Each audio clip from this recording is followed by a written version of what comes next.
Welcome to the State of Jefferson Movement 1941. My name is Don Hall. What you are about to see is a movie taken over 50 years ago, but was never shown to the public. Before we go into the movie, I would like to give you some history on what took place and what started this movement. With me is George Wacker, local pioneer and historian of Siskiyou County. George, after looking at the movie, I have a lot of questions for you. But first, how old were you in 1941 when the movement took place? I was a healthy 29 years old. I understand that you wrote a lot of articles and did a talk on the State of Jefferson to groups. I have written a number of articles on the State of Jefferson movement and have studied it and have talked to groups throughout Northern California and Southern Oregon. And one of the articles I wrote was a magazine article to Air California, which appeared in many of the major airlines in flight. Just where did the State of Jefferson movement begin?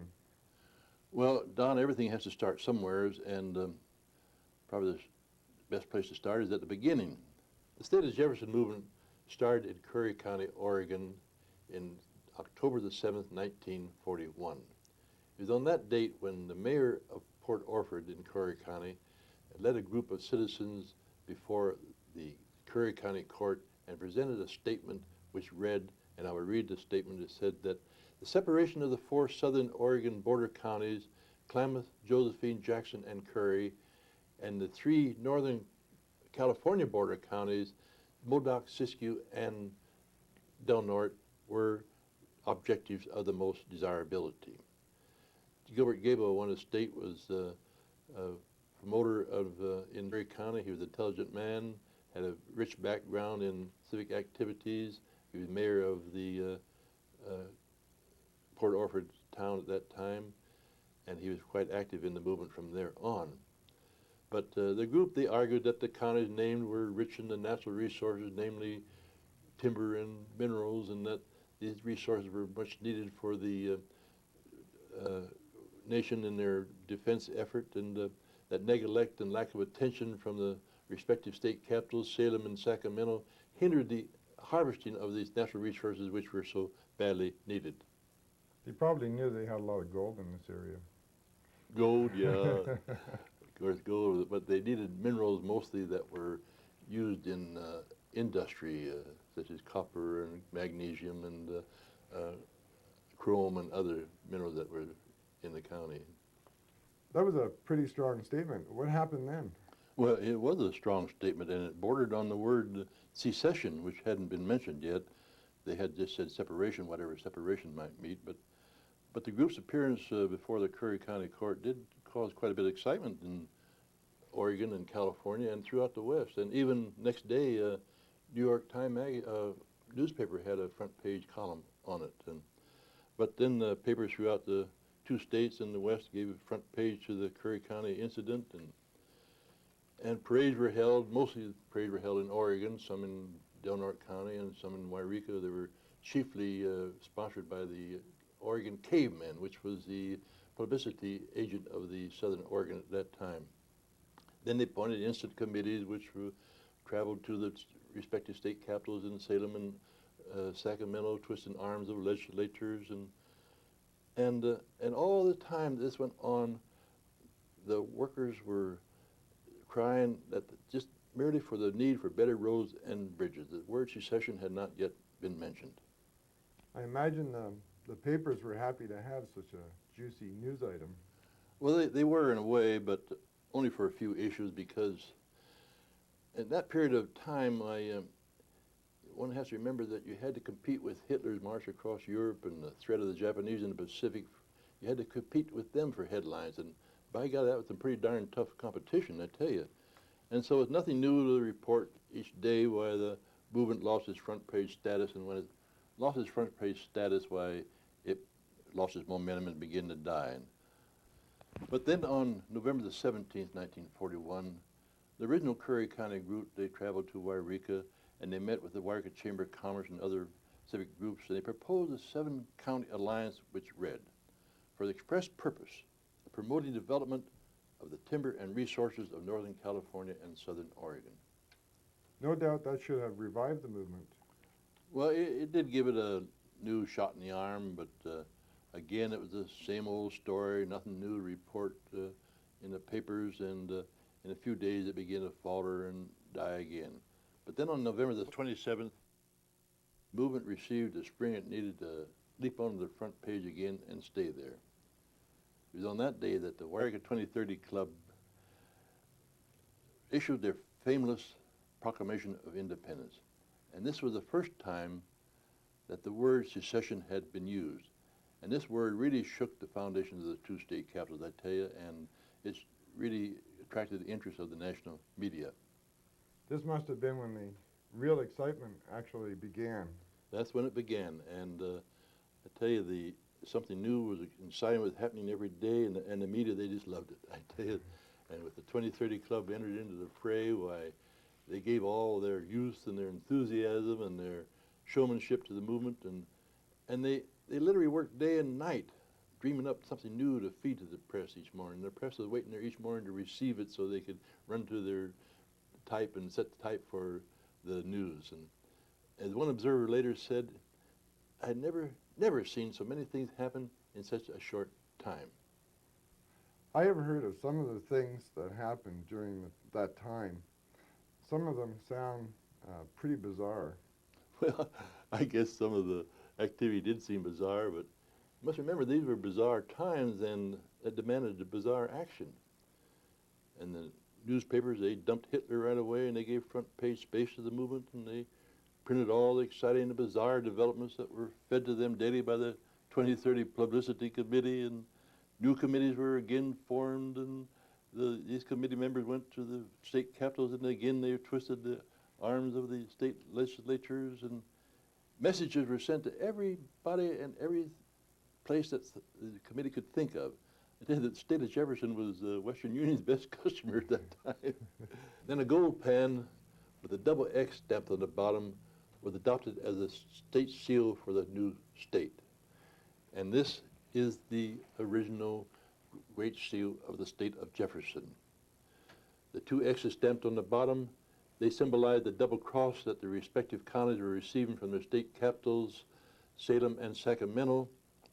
This original and only state seal of the state of Jefferson is on display at the Siskiyou County Museum, and can be viewed there along with a lot of historical articles from Siskiyou County. Candidates are suggested to fill the offices of the new state, and Judge Child, the judge from Del Norte County, and our own Senator Randolph Kaya were strong candidates for governor. The question did arise, however, about Randolph Kaya. It says, if Kaya was elected governor of the state of Jefferson, who would pay his salary? Would California pay his salary as a California state senator, or would the state of Jefferson pay his salary as a governor of the state of Jefferson? That question was never really resolved. Was Curry County, Oregon, where this all started, still the headquarters?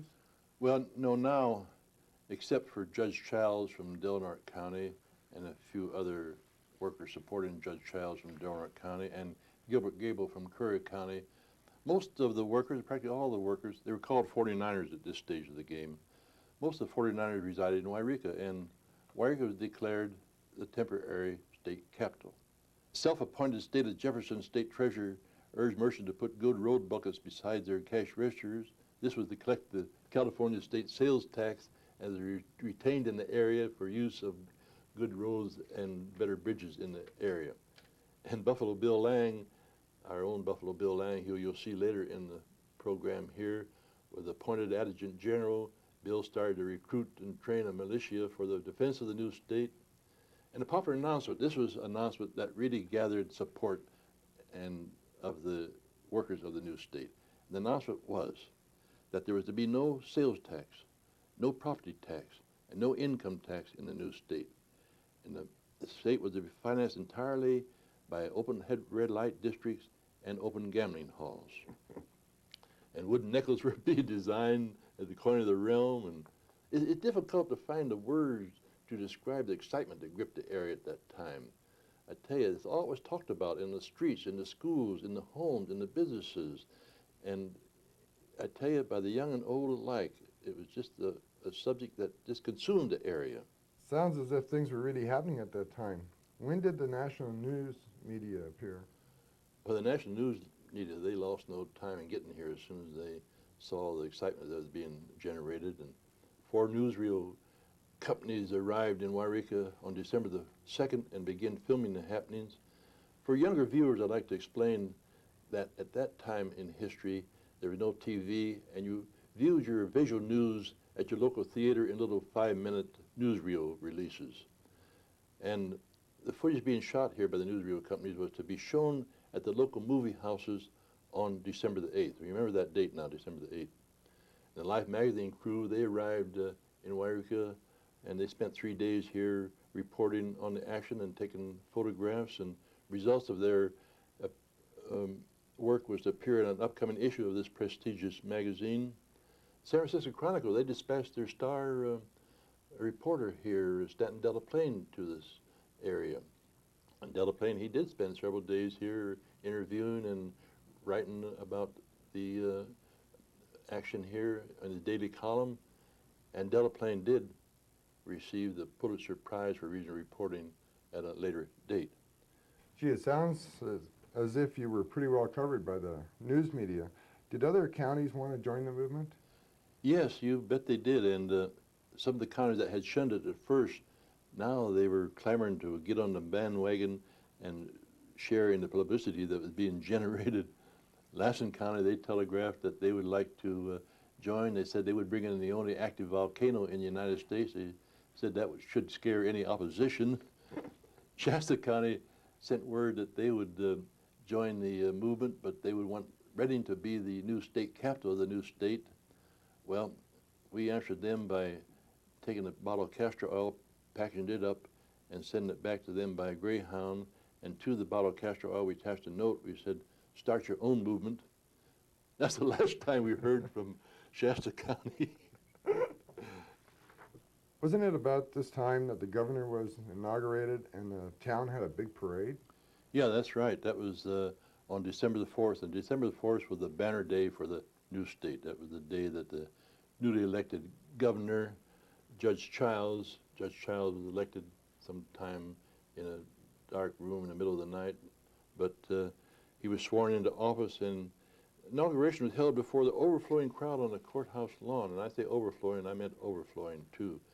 But Judge Childs, he gave a stirring inauguration speech. He recited the Constitution and quoted the Bible and told how the West was one.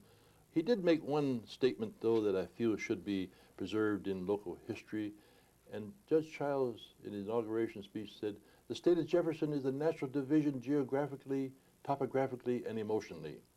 In many ways, a world unto itself, self-sufficient with enough water, fish, wildlife, farm, and orchard land, mineral resources, and gumption to exist on its own." Then following the inauguration, an even larger crowd paraded up Minor Street, and they carried torches and signs and everything imaginable was in the parade, everything you could wish for a big successful parade. And after the parade and inauguration, the workers, they were tired now. They'd had their parade, they'd had their inauguration, they'd had a week of excitement there, and they needed a rest. And one of the workers, he said, after 7 days on the campaign trail, he said, "I'm one tired duck." The people, they settled down to wait and see themselves on the national news release at the local theaters on December the 8th. It's quite an event then to see yourself in moving pictures in. It was a rarity, and so they were just waiting for that moment. But on December the 7th, that's the day before December the 8th, it was Pearl Harbor Day. Pearl Harbor was bombed by the Japanese, and the Siskiyou News, which had devoted practically the entire front page the past week for the State of Jefferson movement, this day had only one room for one small headline, and that said that the State of Jefferson disbands. And under the headline was a quote that said, "After 3 days in office, Governor Childs turned over to his provisional cabinet the duty of disbanding the baby state." And then the cabinet statement followed, which read, "In view of the national emergency, the acting officers of the provisional territory of Jefferson here and now discontinue any and all activities." The state of Jefferson was no more. Life magazine. They scrapped all of the material they had made of the event. And newsreel companies, they buried the footage of their film deep in their morgues, and the people, the workers and spectators alike, they went home and they restructured their lives to work towards another movement that was more important. So Don, there's a short sketch of the famous State of Jefferson movement. Well, George, I can't thank you enough for your input and assistance in putting this program together. Now I have with me one of the people that took part in the movement. Not only did he take part, but he was one of the cowboys bearing a rifle at the roadblock where they stopped cars that you will see in the movie. Bill, how did you get the nickname of Buffalo Bill of Siskiyou County? Well, I'll tell you how it started there. A friend of mine, Homer Burton, here in the country, and another fellow were planning on raiding a bunch of wildlife, game, and then getting a restaurant and serve food, wildlife food. Thought that'd run into pretty good. You see, that was kind of big, right at the end of this Depression, and everybody was trying to find some way to make a little money. And we went out, I guess I was with him, and we helped him capture a few animals, and that's as far as it went, though, and that's how come that I attained the name of Buffalo Bill. Mr. Burton there, gave me that nickname. Stuck with me for quite a while, too. I understand that you were ranching back in 1941. Yeah, I spent, you might say, my life up to that time, and then after that, working on a father's ranch there. First, we started on the Klamath River down there as a homestead my dad had. Of course, I was pretty young then, and I didn't do anything much, but after we moved out here in Wacker area, I spent my life doing that. Once in a while, I worked out a little bit, but most time on the ranch there. About that time, though, I had, and I sometimes wonder how it happened, but I was drafted in the service to serve in there, and I don't know why. I was in agriculture too, but just same after they would draft me, why I didn't want to take any deferment of any kind, and so I was just going into service as they drafting people to serve, about a year before the war, you see. I guess they expected a war of some kind. So I went in and served time in there. Then when I was getting out, that's about the time when this starting to take place. How old were you then? About 30. Uh-huh. About 30 years old. Well, Bill, how did you get involved with the State of Jefferson movement? Well, I had been a member for many years of the 2030 Club, and even though I was about the end of the age, well, they still continued on if you got a little older, but I was pretty active in that. Not that I took so many office jobs in it, but I enjoyed it very much because there was a lot of action at that time in the 2030 Club, and we were pretty active and so forth in it. And when I got back, my friends told me that they were going to go in this pretty heavy, and it had started about the time when I was out. So I joined them and entered into the program, and that's how I really come involved. And actually, I had time too, because I had a share of cattle, and I had sold them when I went into service, naturally, to one of my brothers there. And so at that time, I wasn't for sure just what I was going to do, and I had time, you see, to spend a little time with it. So that's what I did.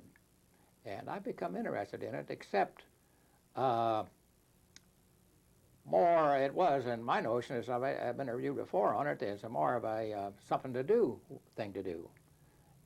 I wasn't too excited about changing this into different states, but just the same, when we got to going into it, we found out things that were happening down south in Southern California, and not only that far possibly, spending money on such things as roads and so forth. And we had stuff up here that actually was, you can't hardly say there were roads. They were tough to get into and out of and so forth, and why couldn't we get some of that money up here and develop roads and things? It was serious that way, because I told a fellow one day I was coming out of, I think it was over in Red Rock country out of Butte Valley one time, and I had a fairly new Chevrolet, and before I got to McDowell out of Red Rock, all I had was a steering wheel and walking down the road, and the car had all shook to pieces by the time. I was actually out stretching a little bit, but that kind of, I got to thinking about that too, and those things like that. It was just about that bad. we just didn't have any condition here that should have been supported by the state of California, and so we wanted to do something. And it's something like they do nowadays, as the old fellow said about the mule. He didn't work good. He said, neighbor that loaned it to him said, well, you didn't get his attention, didn't you? Hit him over the head with a club. But anyway, we wanted to get the excitement of going here, and we had to do something. So there was others here involved in that had some experience and so forth and been out around. I had never hardly been out of Siskiyou County, and as far as that goes, up to that time anyway. But they thought that'd be a good idea, and so we didn't know it was going to get involved as we were in the thing as far as we were, and it didn't take many days for it to actually get going. And when Oregon got in, that really helped. They had already started to some extent, you see. But they had fellows in there that were, one judge and so forth, and some of them that had a lot of experience in state and governments and so forth and worked in state jobs, and they were leaders of it, more or less, back then, but they wanted people in Siskiyou County to go. Well, the fun part of it was we got continuously getting telegrams from different ones that wanted to join us, and I remember one that was pretty good. Klamath Falls said that up there they said they're willing to accede, but they want to cede to Portugal because anytime they wanted to change it, why, they could whip them as a small nation, so they'd go back to their natural state. But there were some comical things like that had happened, and kind of ridiculous things, but we did get a lot of support from other parts of the area too, although. And I believe it had kept going that we would have had several more counties in the northern part of the state here join us. I believe we would have. There wasn't too much pressure put on them at that time either.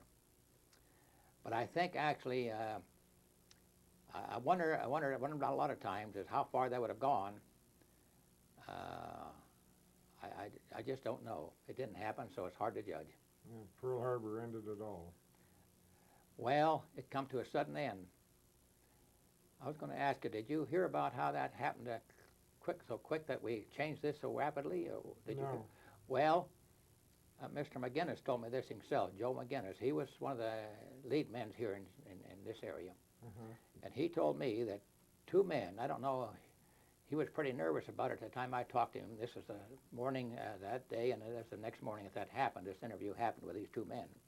He said they were either U.S. Marshals or FBI men from some parts of the government that come up here and told him that they request that he no longer continue on this, and they'd appreciate it if he would put a stop to it. So he said, after they got through talking to me, I didn't want any more to do with it. So that wound it up. And I don't blame him either, because that's kind of a serious matter to have men call on you like that. Yeah, that's for So he was nervous the next morning, and I told him, well, that's fine. We heard about Pearl Harbor, and that was a thing to do, and that winded up, so that's how it stopped. Not day by day, but almost in less than 24 hours. In the movie that we're about to see, we see you and your compadres putting up a roadblock. Was that on old Highway 99 between Oregon and California? The first roadblock they put up? Yeah, or any of the roadblocks. When I watched the movie, I got the impression it was Highway 99 between Oregon and California. The roadblock that was put up by the reporters that came from different newsreels from down south, and that action was put out at Overland Road. But the real first roadblocks that I remember were put up was out on old Highway 99 south of Wacker, about a quarter of a mile or so, maybe a little farther. Oh, so they were 15 miles away from the border. Certainly. Yeah. And that was when that roadblock was put up. But it was put up there for a while, and I can't remember. I believe they stopped them there, not all day long, but every now and then, and held and presented each occupant of the car a proclamation that was give the reason we're seceding from California altogether and starting anew, one here, and so that was accepted. Now, some say that was a put-up job, but it wasn't. They had people there that coming through there, but I don't know. There wasn't. You got to remember, though, in 1941 there wasn't the traffic, you see, as they are now, anywhere near the traffic. And it was a single road through there, and it was a narrow road, fairly narrow, but it was paved and all that, but the traffic was slower and so forth. And this sign here, and there's other signs out there that cautioned people that it was a local thing, say, put up like that. And so they weren't surprised about it. And even though they show in the pictures that there were guns there, no one was around there threatening anybody or anything like that. Matter of fact, I was a little opposed to the using the guns in there, and that might give the wrong impression, but nothing would ever happen, so forth about it. But that's when they stopped them, and on the main highway there, and I guess they were a little careful about those that objected or something. They motioned them on. But that's where it was. So the one in the movie that we're going to see shortly, that was on Oberlin Road. Yeah, that was on Oberlin Road. They put the sign up. Yeah, that's right, because the three news agencies that were here, representatives, I should say, they came in the afternoon, they picked out a spot themselves because they knew where they wanted to set the cameras up, where the action could be.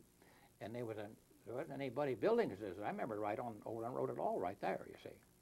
So they picked the Sagebrush Hill. It's now kind of there now, and it's since burnt off. It doesn't look the same, but they picked that out, you see, and lined it up and got the cameras lined up and had us all prepared to come out there and told us what to do. When we got there, they wanted some action. That's why we kind of jumping around there, because they said, don't just fool around. You got to have some action in this thing. And so we got there early in the morning, and the picture doesn't show all the people who were in that. As I remember right, there were 10 or 15 in that. They had people there that had coonskin caps on and hound dogs and traps over their backs, and showed all kinds of rigging that they were wearing to make look like mountain men, so to speak, kind of. And I don't know what happened to them. I think part of that film was something the matter with it or something. They supposed to take it all. But tell you about the newsreel outfit, when they first came in, we had a treasure, just show you a little humor that comes with it, in there, and somebody put a few dollars in here and there, and it amounted to $30. And so the next morning when I went up and talked to these fellows about this thing going on, they told me, they said, Bill, you know what those fellows did last night? No, they said, we had to have a party for them, and he said, we blowed all our treasure in, treating them that night on a big party. So they blowed all our treasure away that night, those reporters did. So they treated us pretty good, though, when they set that up. Here's a picture I've got that was taken out to the Highway 099, and it shows three in there that I recognize, and the one next to stop sign with a rifle under his armpit there is Bill Sadler, who lived out in that area pretty close. He was here a good many years ago. The other fella holding the rifle in his arm and next to the front of the car, I can remember the fellow, but I can't remember his name. I set it down like that. Yeah. And the other fellow by the car handing the proclamation to the lady in the car is Bill McGinnis, a very active man in the Jefferson State movement. And the other fellow on the other side of the window from the lady that's in the car with his foot on a running board, and the heavy-set fellow with the black hat there, that's Raleigh Stevens, who was in the Five and Dime store here at that time. Then there's another one here. This is daylight. Another one here. Another one here that's taken in the dark. It shows there's light on it, so it's taken different. It was apparently taken at a different spot, and they changed off and on, and I can't remember where that was taken. There's apparently a Wairika sign there. I don't know where that sign was put up at that time or was there, but it's taken someplace there and so forth like that. But the only people I remember in there is the one that's holding the rifle. At the front of the car is Raleigh Stevens again, and the next fellow to him behind the driver there standing as Bill McGinnis, and the other party in the back is another one. I remember him, but I can't place a name on him. But that was part of the roadblock system, too. You'd asked me if anybody told me about what news companies there were around. Oh yes. There was three, as I understand it, that were here to take pictures of the action, which was taking place later on Oberlin Road. One was, I believe, Columbia. The other, Universal News, but I can't remember the third one. And it doesn't really matter, I guess. But they took those, and we were very excited about it because we had never been on camera, any of us, and to think that we'd have them here in the local movies. So they promised us that they would send reels up here, as I remember, and they could show them here at the local theater. And God, some of us might be able to get in Hollywood or something on it. We didn't think that at the time, but you never know. So, but they didn't do it, and we were stopped on account of the war coming on. I think that held them up right there. But I thought still they would have sent them back, and but they were a pretty good bunch of fellas and so forth like that. And I already told about that. Did no one ever try to find these movies from Wairika that you know of? Not that I know of. Yeah, they just forgot about it. Yeah. Yeah. They just forgot about it, and then there was so much excitement over the war and everything. I guess people lost interest at that for a little while. When they tried to get the pictures back at the time, I don't know. I don't think they did though. Yeah. In the movie, it shows a truck pulling another truck with a chain that's loaded with chromium ore, and they're slipping and sliding, stuck in the clay. I didn't think there was roads around here in Wairika that would be that bad, or were they that bad at that time? Well, they kind of improvised that a little bit, I think. They chuck hole, and how they got the water in there, I don't know. I don't remember that part about it. But I believe that was out of the roadaways from out on Greenhorn or out there away, pretty close in where they had creek water to throw in there, you see, and it's pretty close in there. They probably put a few buckets of water in there and found a big rut and fixed it up. But that was a pretty good imitation of the road condition, because actually, when you think about, well, really Happy Camp in that country on Cade Mountain, as I remember as a boy, that was a kind of an impassable road in the wintertime, actually. It was a kind of a one-way road. You had a passage you could, you see, or back up or something. And it was a mountainous road, and continuous range in Happy Camp sometimes was pretty heavy, and it made it almost impassable down in there. So it was a good example, though. Very good. Were the roads in Wairika and around Wairika heavy with potholes or mainly mud? If you wanted to get away from town very far, they were, like on Humbug and Hawkinsville and some of that country. It did have some county road work. Now, they had some good boys here with the county, and they did what they could, you see, with gravel and so forth to fill them up, and there was no question about that. But you know how it is, putting gravel in a road, as soon as they take over a few times, it bounces out again, and there you go. But one road I really do remember that was a real bad one, as bad as that Red Rock Road out of Butte Valley. There was a one out of Big Springs.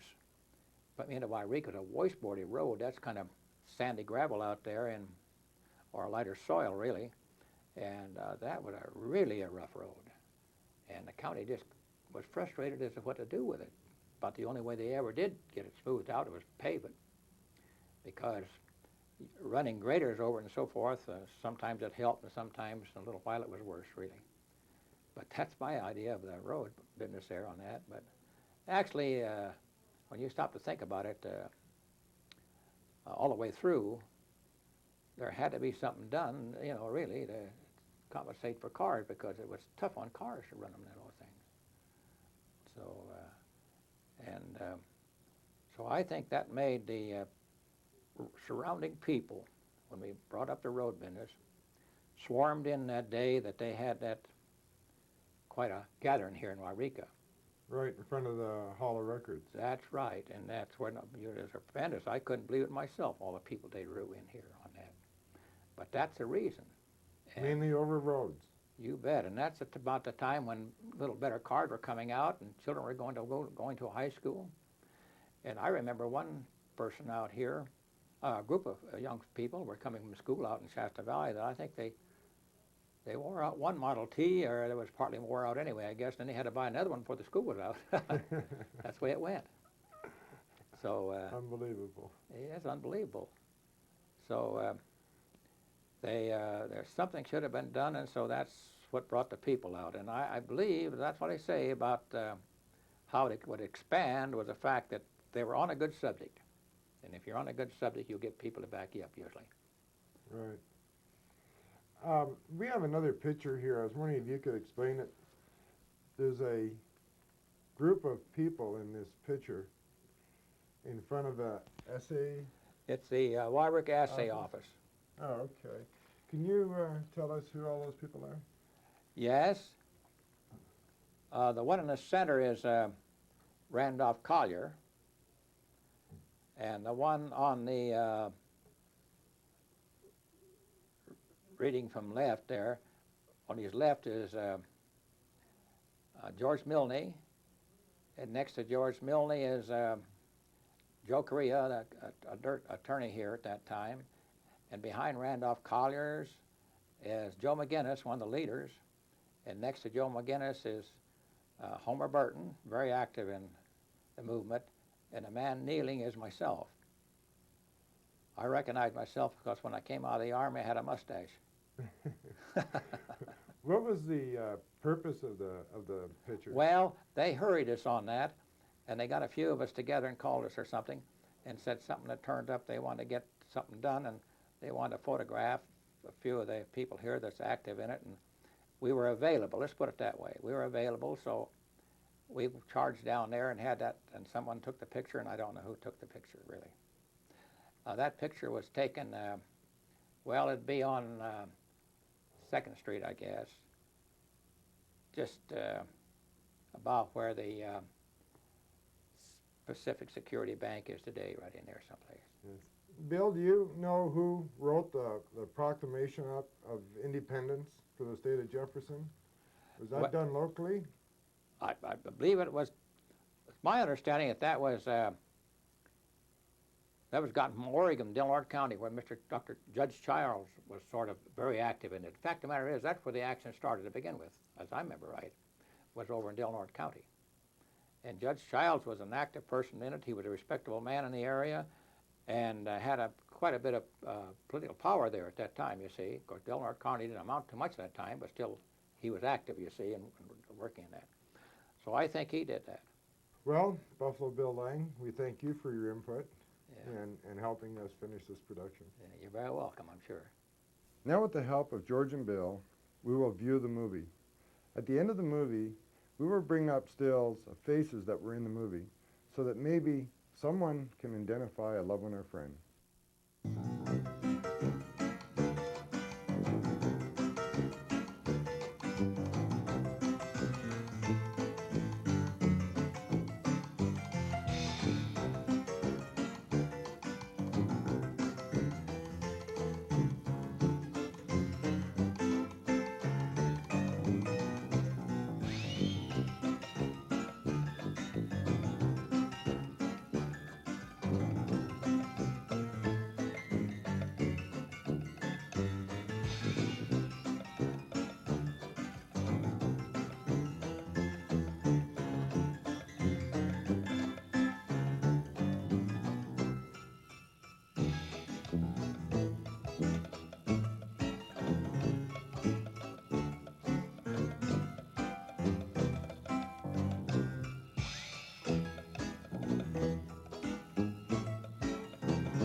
I guess there's the State of Jefferson sign, Bill, letting people know they're in the State of Jefferson.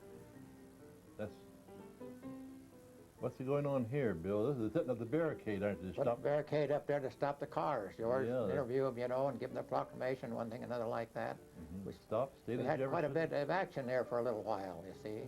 There's your border patrol. That's Homer Burton. They're stapling the gun there. Yeah. Oh, it looks like somebody's coming now. Yeah, cars coming there now. They stopped him. Stop. People, they took it as a joke, though, didn't it? They weren't scared or anything, Yeah. really, Bill? No. They let them on through. Then we shut the gate again on another one. There's you with the gun again. I'm on the right, Riley Raleigh Stevens. Stevens on the left. There's another car coming up. Yeah. He's explaining to them what the Proclamation of Independence is. They got, okay, let them on through now.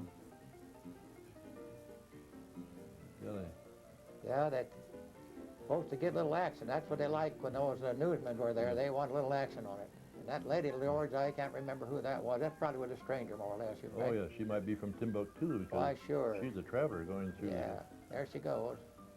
Now, notice the bill, cars there, the windshields, they have the Yeah, it shows the year of the petition cars. down, petition down the middle of the car there. Fellow there on the left with a white hat on, big hat on, that was that, what'd you say his name Frank was? Russi, Russi, yeah. partner of Raleigh Stevens in the 5 and 10 cent That's store. Russi. He's an ex-Wyoming cowboy. The distant hills you see there above Hawkinsville Back there. of me there, yeah.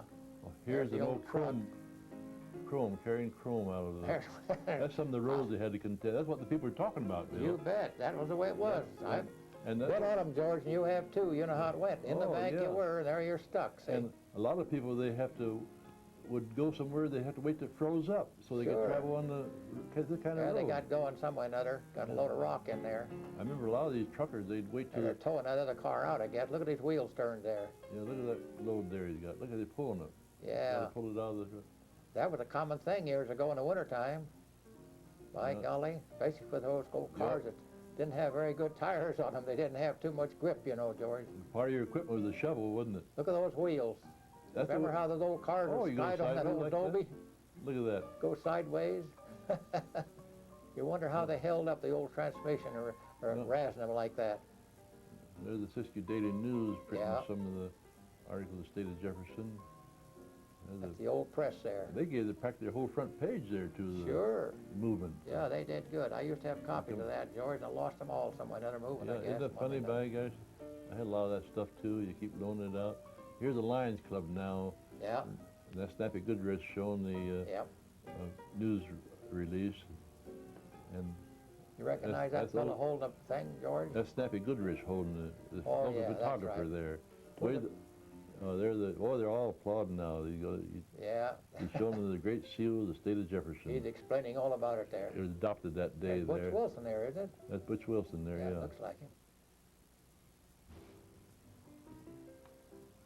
Yeah, there's quite a There's better figuring on that seal they put up there. And there's, what was that over that's the there? audience of the State of Jefferson View in the Yeah. newsreel. That one fellow there, that's There's Ben Fairchild. Ben Fairchild pointing at the map there. Yeah. Ben is an old, See, Ben was a He's pretty a- tall man. He loomed up pretty he's good. father of Yeah, Leah McConnell.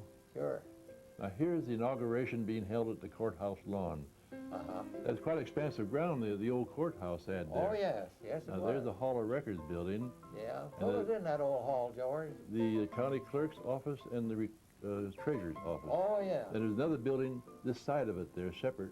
But then in 1956, they built a new building, new courthouse, and just enveloped it, these two buildings within That's it. right. It went all around it, didn't it? That the Hall of Records building is still existing except for the columns. Yeah.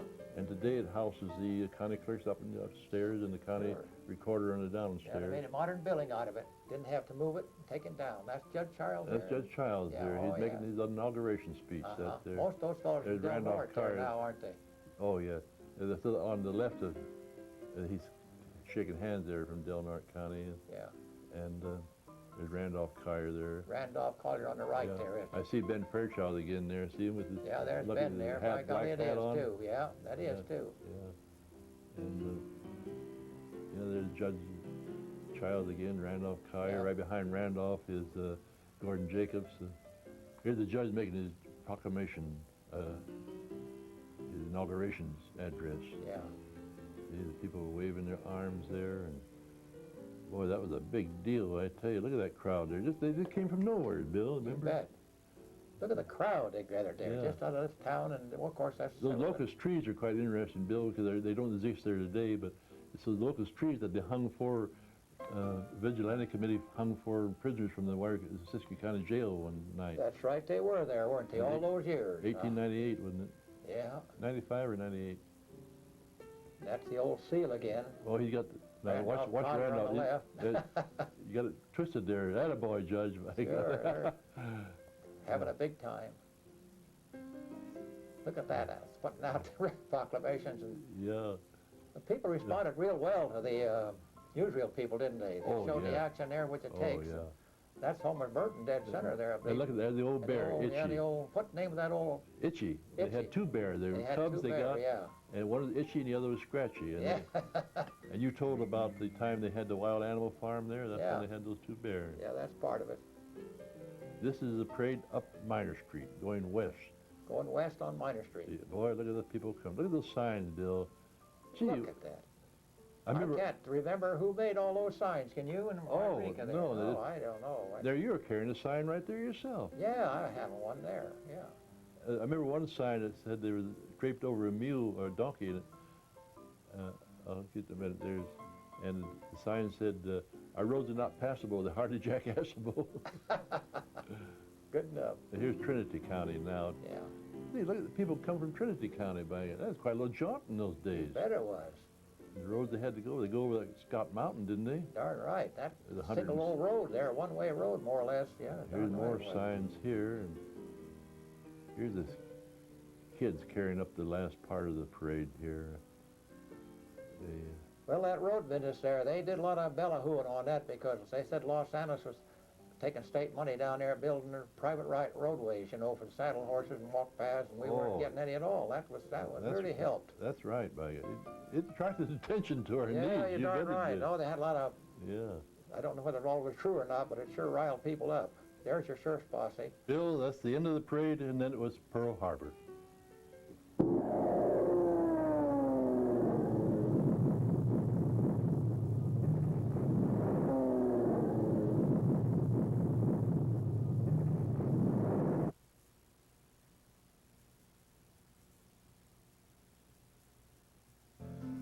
Bill, there's the issue of the Siskiyou Daily News giving front page type to the State of Jefferson movement.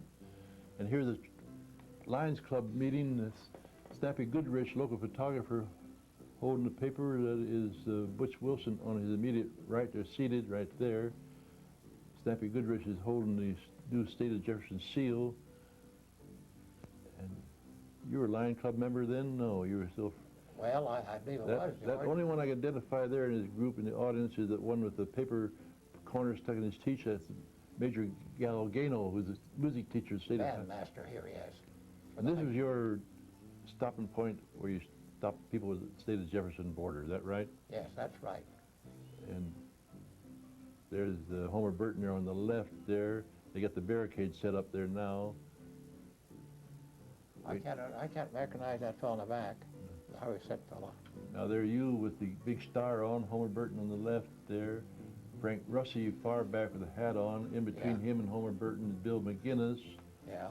Now you must see a car coming now, huh? Is that right? Yep. Boy, you look menacing there, Bill. Put a little action there to stop it, you see. Yeah. And now there's Bill Lang there, Buffalo Bill Lang rather, Yeah, and Raleigh Stevens, who's a partner of Russey, Frank Russey in the 5 and 10 cent store. Yeah. Now they've stopped somebody, some poor tour. They wonder what's going on. Show them the Proclamation of Independence, explained it to them. Yeah. You don't recognize that lady, do you, George? Oh no, it's some tourist, no doubt, from Yeah, probably is. way about 1,000 miles away. She's wondering what's going could have on. been. Uh-huh.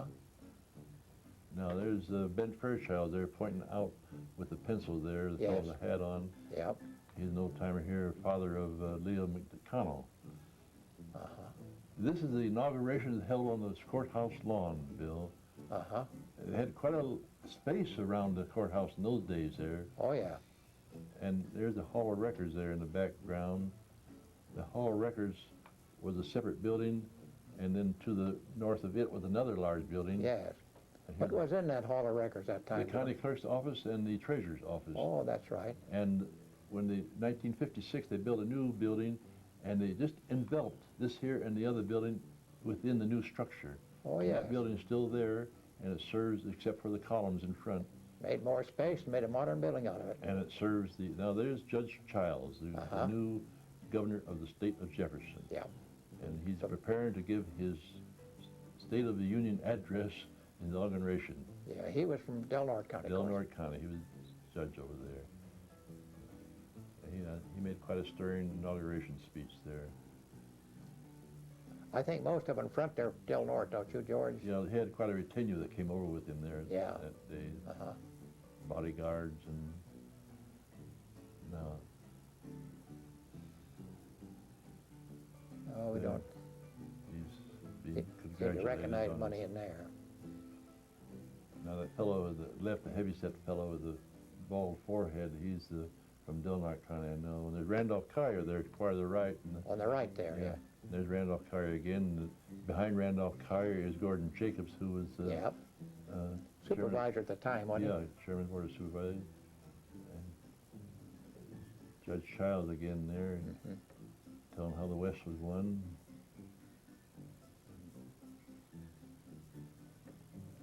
As Randolph now explained to Judge Childs the State of Jefferson seal that we had adopted as a seal of the great state.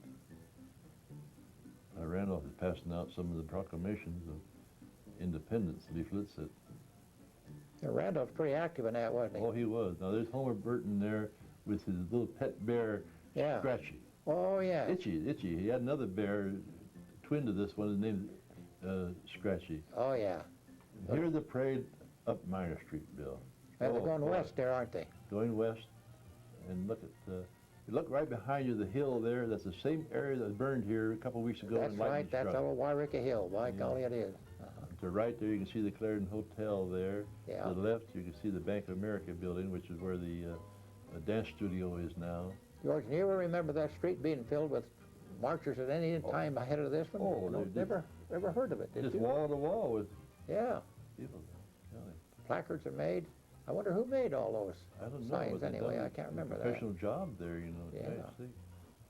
They early had a turnout, didn't they? And there's the Sacramento, Oregon regattas, and gee, they had signs for everything. We need roads, and I remember one sign they had is draped over a donkey, and it says, "Our roads are not passable; they're hardly jackassable." Defense needs roads. See that sign there? Oh, yeah. That's the. Now, see that fellow, the picture there, that picture there.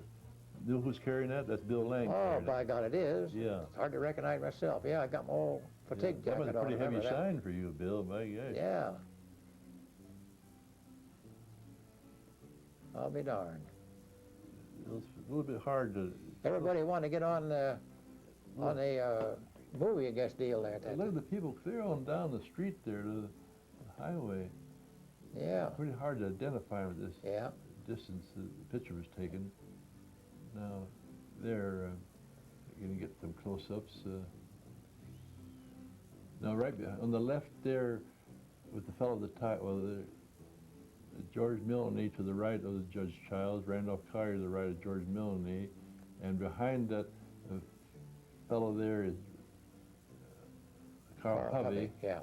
And that fellow that had on there in front, he's from Delmark County. And I think also both of those. There's Carl Hovey again with the tile Yeah. on there, right on the left. The fellow with the cigarette in his mouth. Oh, yes. That's Mortimer Smith. Mortimer Smith, the yeah. tile- As Turk Chandler looked like on the left there, the Yeah. brown hat on, and white and a And suit there's and necktie. Randolph Collier, and right below him is in the front there is Louis Barber from Weed. Yeah. And behind the Louis Barber was Father O'Connor. Here's another fellow with his collar on backwards. I don't know who he's from. He must be from Trinity County or Delmark County. Yeah. And here's more of them. This must be from some other county. I'm sure that's from. Yeah, they Delmark must be from a different. Trinity County, yes. There's some yes. Trinity County people. But look, bring the band over here and all those people. Yeah, all the way here, all the way from Trinity County. Over that there road they had to travel. Yeah. Boy, that was quite a. Guess they thought they were going to get in the movies. I don't know. Maybe so. Never had been And before the they torch come. lights, flaming torch lights they had there. Yeah, They could. they had sure got some action. Mm-hmm. My gosh, they're quite a turnout, I tell you. A lot of young fellas in there too. You notice that, Oh, George? yes. Yeah, they're probably retired people today, my gosh. Yeah, some of them would be 65, 70 years old, 60 years old. Sure. Here's some more of them. This is the tail end of the parade here. Yeah. The young kids that picked up the signs and carried there. They even got the gold pan there. I think some of those were from Del Norte right there in there. Probably so, yeah. That could be quite a ways to come too, clear over here, you know, Oh, there. down Quite a north, little trip those days. Trinity. Modoc, even had Modoc over here. Gee. Sure. There you go, Delnart. Oh yeah, the kids from Delnart County. Okay, they wouldn't let school out. Yeah. Well, it's probably quite a fair. They should let Sure. school out for a deal like that. What drugstore was that, George? The Avery drugstore. Oh, that's Avery Drug, huh? No, that's Guire and Green drug there, yeah. Oh, yeah. There's Avery drug there, right? But, oh, Yeah. Money on Victory Minerals for Defense, money looked for like that. roads. crummy old truck that was in that photograph a while ago. Oh, yeah, look at the mud on that. Look at somebody tried to clean the windshield. That's a good ad, all right. You know, the torches are getting burned down now. Yeah. No, I can't identify anybody here. That's a picture after the parade is over, I guess.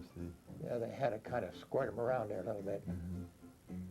Now here the, Sheriff Posse's parade. yeah, you were in the sheriff posse then, weren't you? Yeah, it was, too. Mm-hmm. Long time. Yeah. And that, I thought that was Dennis Malloy. the one in the plaid Right in jacket? front there, on the left, the white jacket. Yeah.